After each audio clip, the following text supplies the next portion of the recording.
എടോ ബാബുജി പോയോ? വന്നാട്ടെ. അമ്മേ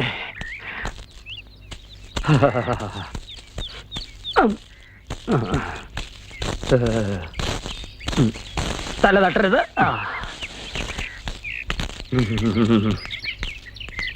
ഇതാണോ വീട്? ഇത് തന്നെ. ഇവിടെ താമസമില്ലേ? ഒരു 10 മിനിറ്റ് കയറുക, പെട്ടി വെക്കുക, പോവുക. എടോ അതല്ല ചോദിച്ചത്, ഇവിടെ ആള് താമസമില്ലേ? മേളിലില്ല, താഴെയുണ്ട്. സാർ ഇങ്ങോട്ട് വന്നാട്ടെ. സാറിന് സ്ഥലം എങ്ങനെ? പിടിച്ചോ? പിടിച്ചെങ്കിൽ പറഞ്ഞ കാശ് അഡ്വാൻസ് കൊടുക്ക്. അല്ല, ആരെങ്കിലും വന്ന് ചോദിച്ചാല്? ആരും വന്ന് ചോദിക്കില്ല, ഞാൻ സമ്മതം മേടിച്ചിട്ടുണ്ട്. ഇനി അഥവാ ചോദിച്ചാലേ പാപ്പച്ചി കൊണ്ടുവന്നാക്കിന്ന് പറഞ്ഞാൽ മതി. അതിന് താൻ മരിച്ചുപോയി? അല്ല, മരിക്കുന്നതിന് മുമ്പ് സാറിനെ കൊണ്ടുവന്നാക്കിന്ന് പറഞ്ഞാൽ മതി. വന്നാട്ടെ. ബാഗ് അല്ലേ വേണ്ട.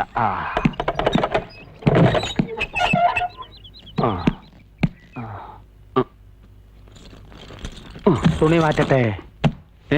അല്ല, ഈ തുണിയൊക്കെ മാറ്റട്ടെ എന്ന്. താഴത്തെ ആൾക്കാരുടെയാ.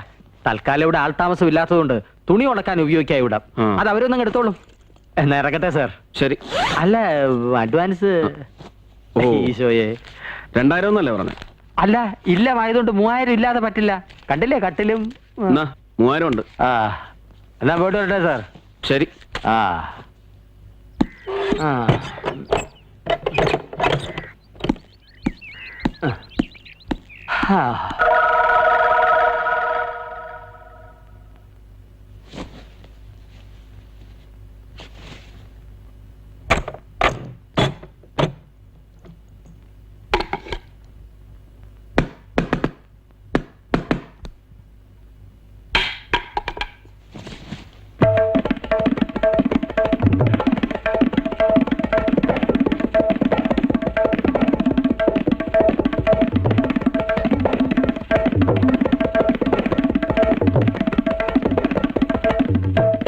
കൂടിയ എനമ മരുന്നും മന്ത്രവാദവും ഒക്കെ ഒപ്പത്തിനൊപ്പം വേണം.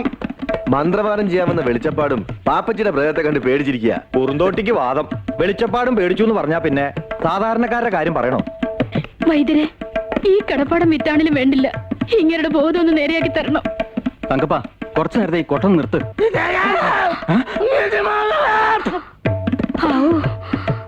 എന്തോ ഒരു ഒച്ചയെങ്കിലും ഉണ്ടാക്കിയല്ലോ എന്റെ ഈശ്വര.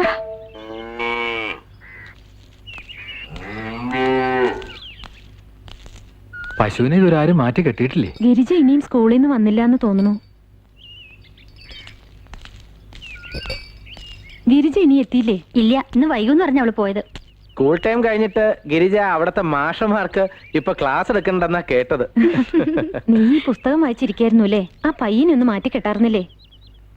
തെക്കിനി മച്ചിൽ ഉണക്കാനിട്ടിരുന്ന തുണിയെങ്കിലും എടുത്തു വെച്ചോ നീ? ഞാൻ ഇപ്പൊ ഒന്ന് കേറിയതേ ഉള്ളൂ എടുത്തി. ഈ ഇടയെ നിനക്ക് മടി ഇത്തിരി കൂടുന്നുണ്ട്. ഏടത്തേക്ക് തുണി മാറാൻ ഞാൻ പോയി എടുത്തിട്ട് വരാം. വേണ്ട, ഞാൻ അവിടെ പോയി മാറ്റിക്കോളാം.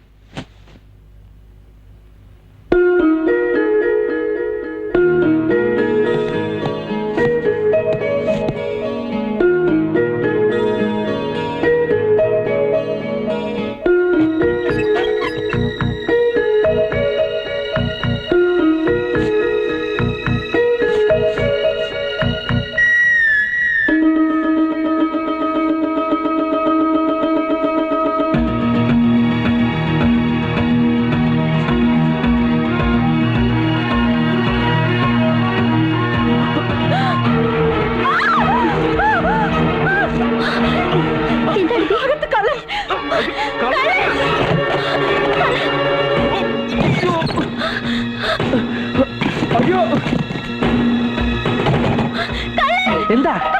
എവിടെ? അയ്യോ, അങ്ങോട്ട് പോണ്ട. ഞാൻ അയാളെ മുറിയിൽ വെച്ച് പൂട്ടിയിരിക്കുക. കണ്ടു? നീ ശരിക്കും കണ്ടു കുട്ടിയെ? കണ്ടു. അയാൾ കയ്യിലൊരു ബൾബും പിടിച്ചിട്ടുണ്ട്. ആസിഡ് ബൾബായിരിക്കും. നക്സലൈറ്റാ. അയാളിൽ തോക്കൊക്കെ കാണും. നിങ്ങൾ ഇങ്ങോട്ട് പോരെ. ഇങ്ങോട്ട് പോരും കുട്ടികളെ. നാട്ടുകാരെ ഓടി വരണേ, കള്ളനെ പൂട്ടിയിട്ടിരിക്കുന്നു. എന്താ? നാട്ടുകാരെ ഓടി വരണേ, ഓടി വരണേ നാട്ടുകാരെ, കള്ളനെ പിടിക്കാം. കള്ളനെ പിടിക്കാം. മേളിലത്തെ മുറിയിലുണ്ടോ? ഞാൻ അങ്ങാടി നാളെ കൂട്ടിട്ട് വരാം.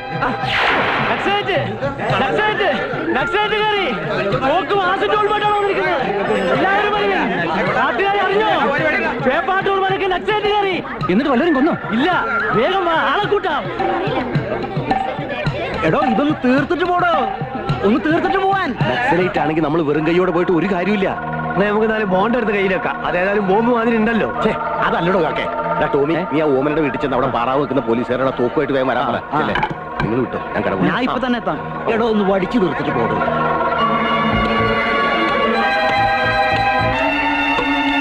ഒന്ന് വേഗം ആവട്ടോ. ശങ്കരന് വടി കിട്ടിയോ? എനിക്ക് വടിയൊന്നും വേണ്ട, വെട്ടുവത്തിക്ക് തന്നാ മതി. ഒന്ന് പോടോ.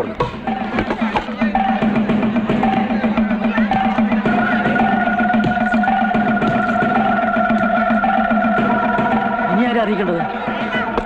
ചെന്നവിടാനും വയ്യ തയ്ക്കണോ? പോയട്ടെ. നല്ല ബെസ്റ്റ് നാടൻ വട്ടിലെ മുളക ഇതിട്ട് മുറി പുകച്ച ഏത് വീരപ്പനും പുറത്തെയാണ്. പോക്കാൻ വരട്ടെ, ആ തോക്കുണ്ടിട്ടെ. പോലീസുകാരൻ അവിടെ ഇല്ല. പിന്നെ വരണ വഴിക്കാൻ വെടിക്കാരൻ തൊമ്മിയുടെ വീട്ടിൽ കയറി ഇവിടെ തോക്ക് വാങ്ങി എത്തും. എന്നാ പിന്നെ നമുക്ക് തൊമ്മി വന്നിട്ട് പോകാം. തൊമ്മി വരുന്നവരെ വെയിറ്റ് ചെയ്യാൻ പറ്റില്ല. ഇങ്ങോട്ട് കാട്ടിയ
ശിവൻകുട്ടി.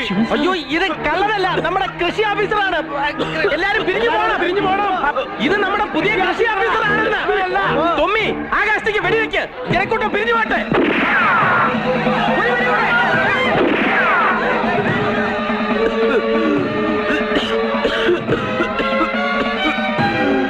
അല്ല സാറേ, സാറെങ്ങനെ ഇതിനകത്ത് വന്നത്? എന്നെ ആ പാപ്പിച്ച് പിടിച്ച് ഇതിനകത്തുകൊണ്ടാക്കിയതാ. 3000 രൂപ അയാൾ വാങ്ങിക്കൊണ്ട് പോയി. അതിന് പാപ്പച്ചി ചത്തില്ലേ? ഇല്ല, പാപ്പച്ചി ചത്തിട്ടില്ല. ഞാൻ കണ്ടതാ. പാപ്പച്ചി ചത്തിട്ടില്ലേ?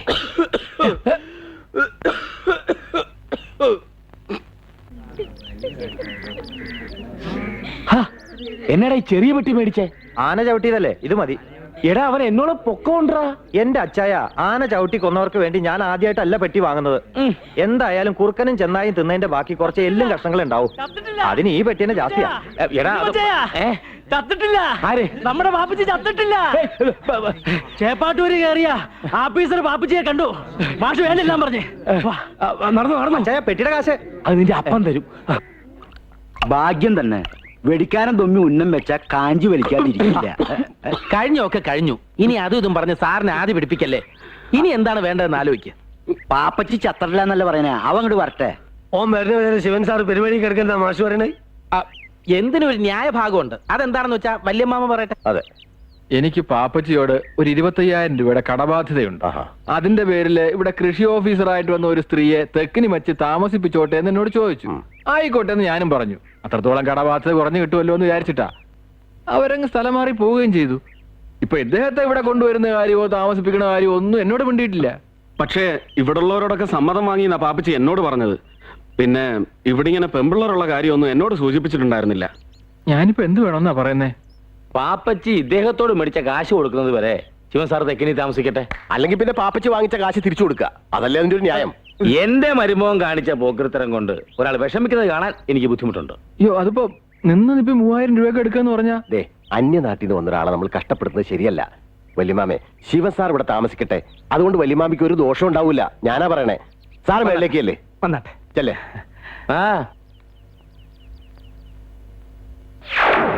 എന്താ വലിയമ്മ ഇത്? അവരെല്ലാം കൂടി പറഞ്ഞപ്പോ അയാളെ നിറപറയാൻ നിലവിളക്കം വെച്ചെങ്കിൽ സ്വീകരിച്ചു ഇല്ലേ? കൊടുക്കാനുള്ള മുതലാവുമ്പോ ഏതു വഴിക്കും കൊടുത്തേ പറ്റൂ കുട്ടികളെ. വല്യമ്മ ഇത് വിറ്റ് കിട്ടുന്ന കാശ് കൊടുത്ത് അയാളെ പറഞ്ഞു വിടുക. ചോദിക്കാനും പറയാനും ആളില്ലാത്ത 3 പെൺകുട്ടികളുള്ള വീടാണിതെന്ന് പുറത്ത് പഞ്ചായത്ത് കൂടിയവർക്ക് അറിയാവുന്നതാണല്ലോ. ഞങ്ങൾക്ക് എന്ത് സംഭവിച്ചാലും അവർക്ക് ആർക്കും ഒന്നും ഇല്ലെന്നല്ലേ അതിന്റെ അർത്ഥം. കുടിപ്പാർപ്പ് തുടങ്ങിയ ആള് കള്ളനാണോ പിടിച്ചുപറിക്കാരനാണോ എന്നൊന്നും ആരും അന്വേഷിച്ചില്ലല്ലോ. ഇറങ്ങാം, ഈ നിമിഷം ഇവിടെ നിന്ന് ഇറങ്ങിക്കോളാം. അതിന് മനസ്സിലാവുന്ന ഭാഷയെ പറഞ്ഞാൽ മതി. ഞാനും പെൺകുട്ടികളൊക്കെ ഉള്ള നാട്ടിൽ നിന്ന് തന്നെയാണ് വരുന്നത്. എത്ര കൂളായിട്ടാ ഒരാളെ കള്ളൻ കൊലപാതകി എന്നൊക്കെ വിളിക്കുന്നത്. തന്നെ കൊണ്ട് ഇതൊക്കെ പറയിക്കുന്ന വികാരം ഉണ്ടല്ലോ. 3 പെൺകുട്ടികൾ തനിച്ചെന്നുള്ള അന്യതാബോധം കൊണ്ടല്ല, പഴയ ആ ഫ്യൂഡൽ കൾച്ചറിന്റെ പാരമ്പര്യം കൊണ്ടാ. ജീവിക്കാൻ ഗതിയില്ലാഞ്ഞിട്ടൊന്നുമല്ല ഈ മലമൂട്ടി വന്ന് സർക്കാർ ജോലി സ്വീകരിച്ചത്. പൊയ്ക്കോളാം, പക്ഷെ അതിനെ പണ്ടം വെച്ച് കടം വീട്ടാനൊന്നും നിൽക്കണ്ട.